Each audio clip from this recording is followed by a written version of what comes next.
از افین تیوی.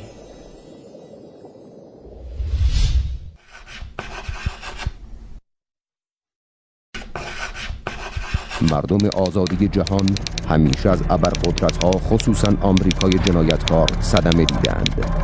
امام خمینی رحمت الله علیه. آنچه در این مستند مشاهده می‌کنید شرح مختصری از برخی جنایت‌ها و دشمنی‌های ایالات متحده آمریکا علیه ملت ایران است.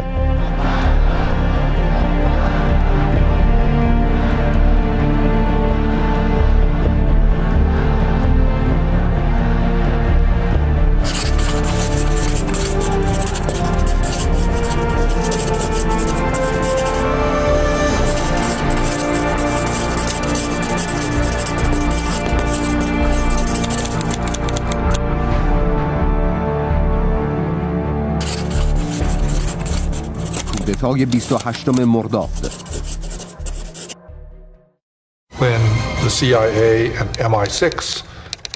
در سال 32 وقتی که سازمان CIA و سازمان اطلاعات بریتانیا با همکاری یکدیگر شاه را به قدرت برگرداندند، به نظرم شاه به آنها ایمان پیدا کرد.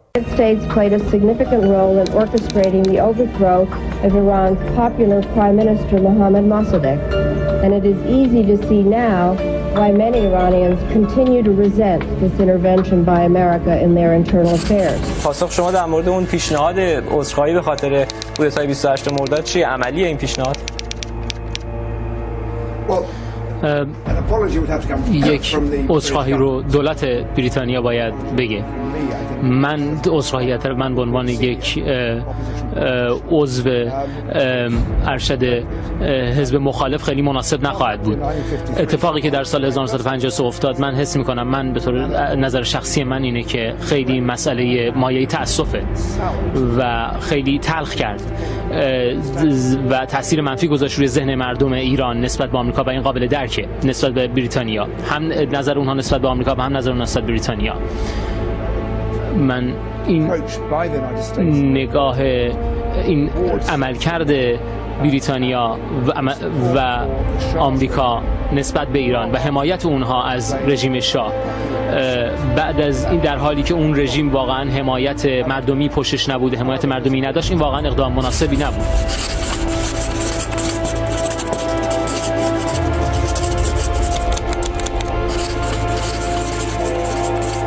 تلاش برای حفظ رژیم پهلوی.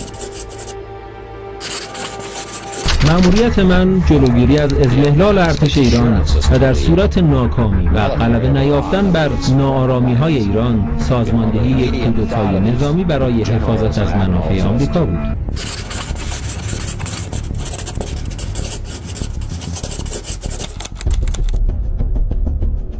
تحریک مخالفین جمهوری اسلامی و کمک به حرکت‌های تجزیه طلب. اگر کردها، آذربایجانی‌ها، اعراب و سایر گروه‌های قومی تلاش‌های خود را هماهنگ کنند و در جهت مشترک سرنگونی دولت کنونی با یکدیگر همکاری و از یکدیگر حمایت کنند، به عقیده ما آنها امکان موفقیت دارند.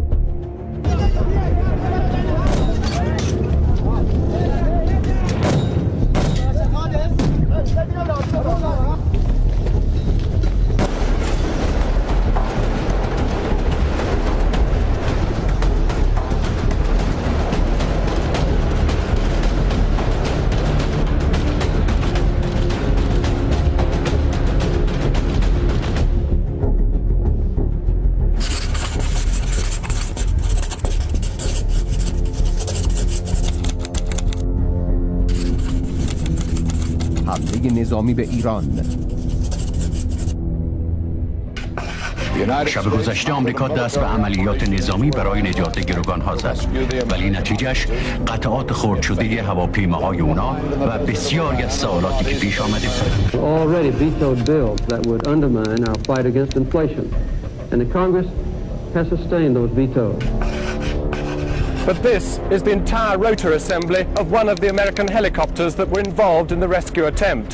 It was parked over here, and it was when it took off on a mistaken bearing that it sliced into the Hercules plane.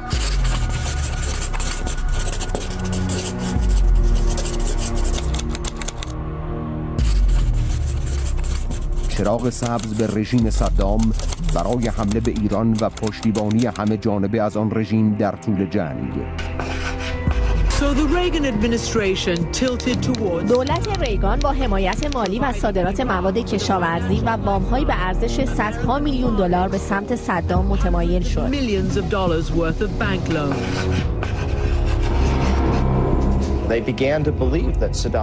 آمریکا باور کرد که صدام حسین میتواند یک شریک مطمئن باشد.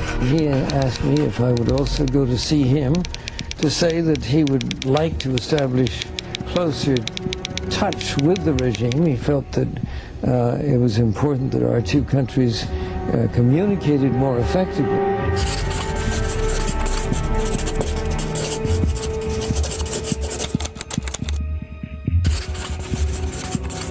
حمله به سکوی نفتی ایران در خلیج فارس. This is the uncertain situation in the That took a new turn today when American warships shelled and destroyed 2 Iranian oil platforms and then raided another.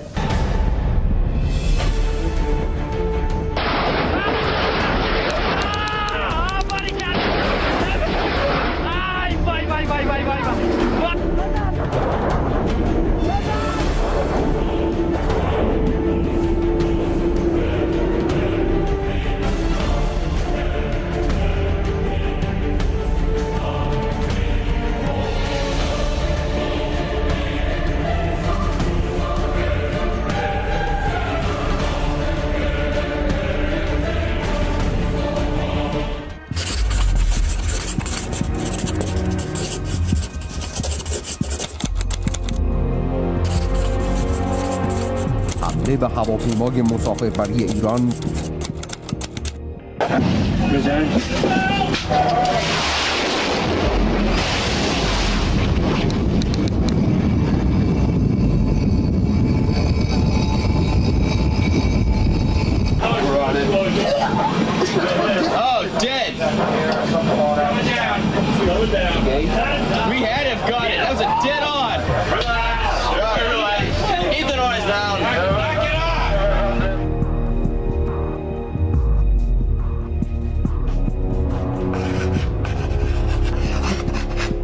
خبرنگاران، عکاسان و فیلمبرداران خارجی جهت آشنایی هرچه بیشتر با عمق جنایات آمریکا در خلیج فارس بعد از ظهر امروز وارد فرودگاه بندرعباس شدند. Good evening, I'm Barry Serafin and this is Nightline. An Iranian jetliner shot down by a U.S. warship in the Persian Gulf. 290 passengers and crew killed. How could it have happened? What are the consequences? That's our story tonight. The government of the Islamic Republic of Iran considers this a premeditated act of aggression and a premeditated cold-blooded murder.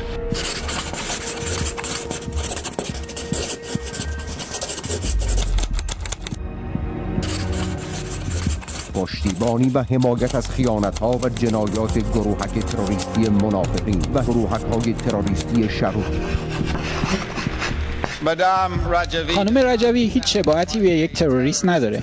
برعکس او شبیه یک رئیس جمهوره و سازمان او نباید در فهرست گروه‌های تروریستی آمریکا باشه و ما باید او رو به عنوان رئیس جمهوری قانونی ایران به رسمیت بشناسیم.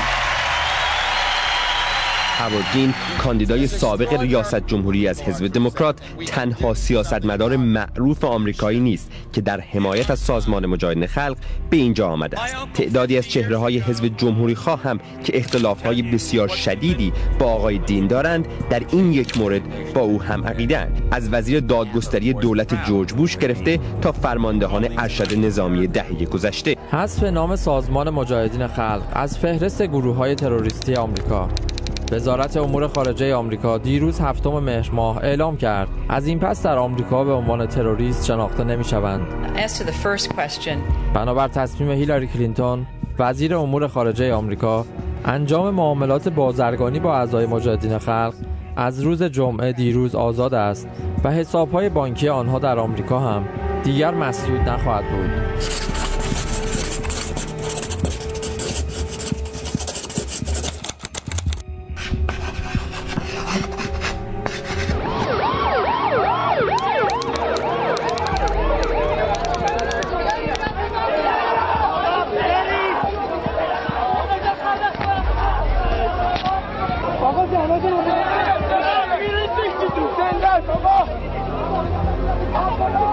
وسط مسجد در رکعت اول نماز بود که همین وسط مسجد با صدای انفجاری جوانانی، پیرمردانی و بچه‌هانی از دست ما رفتند. من خودم جمع کردم 2 برادر 17 ساله و 15 ساله به خدا جوری افتاده بودن که انگار دست به گردن هم دیگه بودن.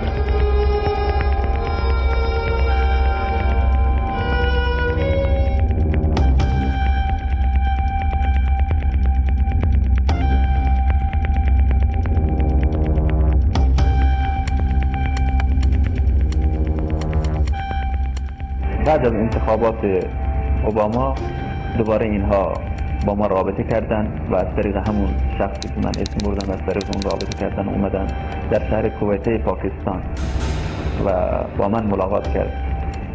بعد اینا گفتن که رهبرای ما یعنی سازمان ما که همون سازمان سیاهه باشه هر نوع کمکی را برای شما این را گفته بودن، هر نوع کمکی را ما میکنیم و دولت ما به این نتیجه رسیده که ما هیچ راهی، هیچ گزینه‌ای در مقابل ایران نداریم غیر از این که باید در مقابل ایران بایستیم.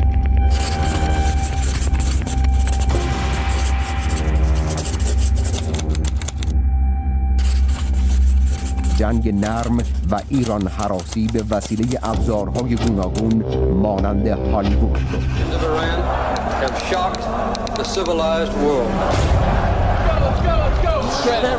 Our embassy has been seized and more than 60 American citizens continue to be held as hostages. If we're going to go, then we need to go now.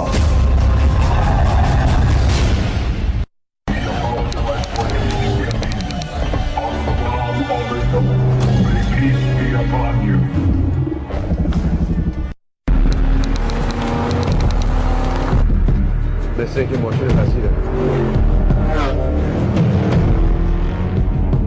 بزن بالا!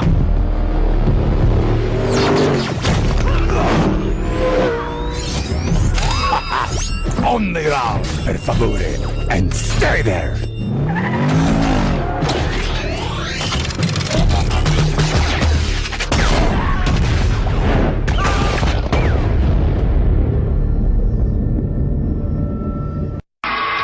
Please let nothing separate us. And keep us always safe in your care. He's gonna kill me! He's gonna kill me! We must go now. Metro-Goldwyn-Mayer proudly presents Academy Award winner Sally Field in the terrifying true story of a mother and her daughter whose only crime was being American. I want my baby! Not without my daughter.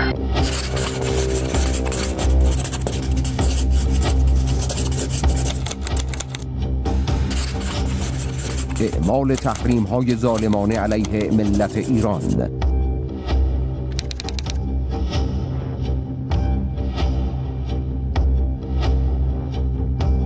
Will remain in place and continue to move forward during this period. Our sanctions policy is part of a broader U.S. policy. سیاست تحریم ما بخشی از سیاست کلی آمریکا در قبال ایران است. مجلس نمایندگان آمریکا با تصویب لایحه تحریم بانک مرکزی ایران به گسترش تحریم‌های اقتصادی علیه جمهوری اسلامی ایران رأی مثبت داد. پیشتر مجلس سنای آمریکا نیز تشدید تحریم‌ها از جمله تحریم بانک مرکزی جمهوری اسلامی ایران را تصویب کرده بود. مقام‌های کاخ سفید می‌گویند آمریکا در دوران ریاست جمهوری اوباما شدیدترین تحریم‌ها را علیه ایران وضع کرده. اوباما طی نامه‌ای به کنگره اعلام کرد که او تحریم‌ها را تمدید می‌کند و گفت روابط ما با ایران هنوز به حالت عادی باز نگشته است. پرزیدنت بوش امروز در آخرین سخنرانی خود در مجمع عمومی سازمان ملل متحد سوریه و ایران را به پشتیبانی از تروریسم متهم ساخت و از کشورهای عضو خواست تحریم‌ها علیه ایران و کره شمالی را به خاطر برنامه هسته‌ای آن دو کشور اعمال. First, President Obama signed an executive order that for the first time specifically targets Iran's petrochemical industry. Second, in the same executive order, we are expanding sanctions on Iran's oil and gas business. And now it will also be sanctionable to provide goods, services, and technology for those activities as well. Third, under an existing executive order, we are designating a number of individuals and entities for their roles in assisting Iran's prohibited nuclear programs, including its enrichment and heavy water programs. The Treasury Department is formally identifying Iran as a jurisdiction of primary money laundering concern. This is the strongest official warning we can give that any transaction with Iran poses serious risks of deception or diversion.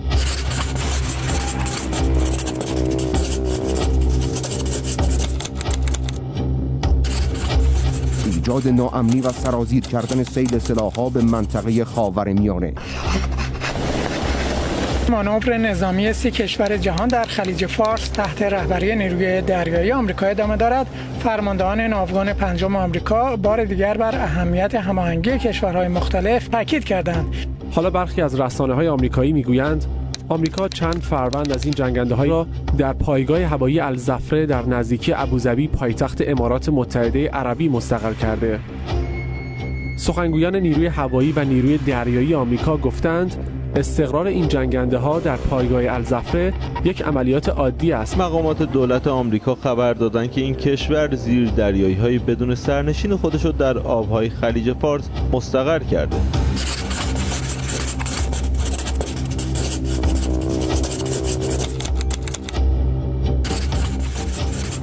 حمایت رسمی از اغتشاشات و فتنه سال 88. The people of Iran had the courage to be able to express their yearning for greater freedoms and a more representative government.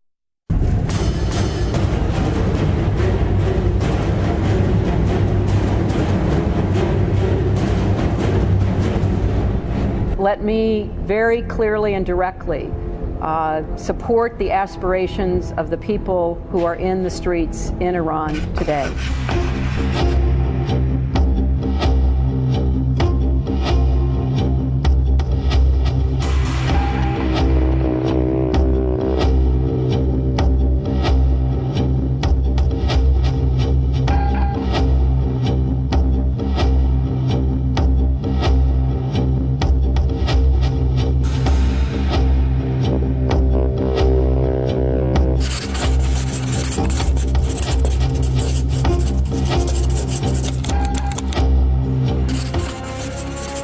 اهانت دائمی به ملت و نظام جمهوری اسلامی ایران.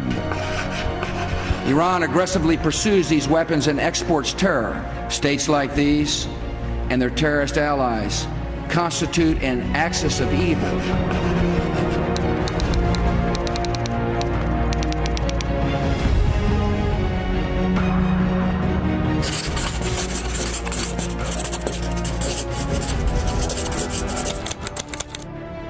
تهدید مستمر ایران به حمله نظامی.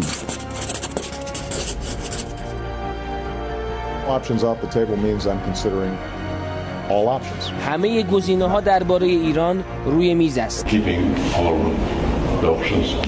شما گفتید که همه گزینه‌ها روی میزه. من این موضع شما رو می‌ستایم. All options are obviously on the table, as the president has said repeatedly. Senator, I just have to repeat, the president never takes any option off the table, and he shouldn't. Be very clear, the president of the United States doesn't take any options off the table. For our part, the United States is keeping all options on the table.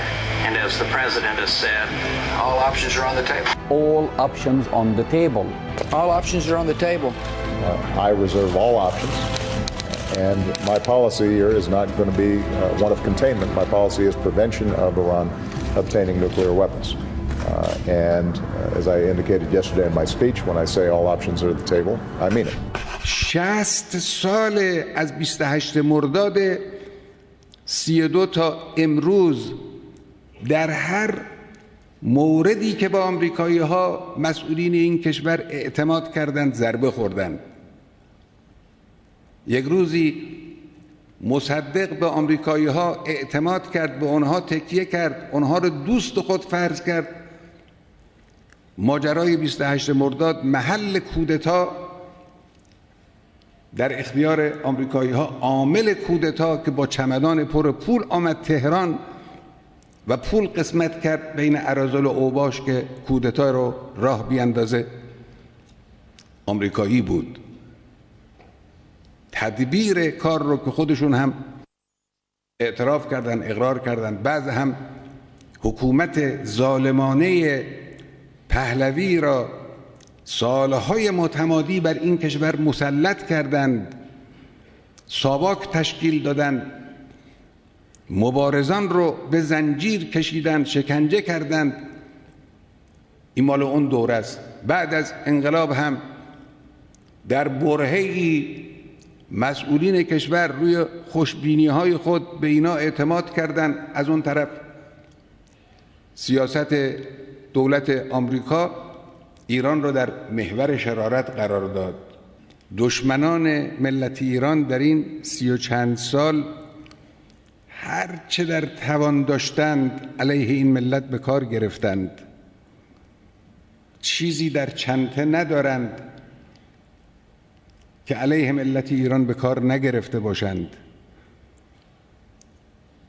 تحریکات کردند، جنگ راه انداختند، از دشمن جمهوری اسلامی با همه توان حمایت کردند،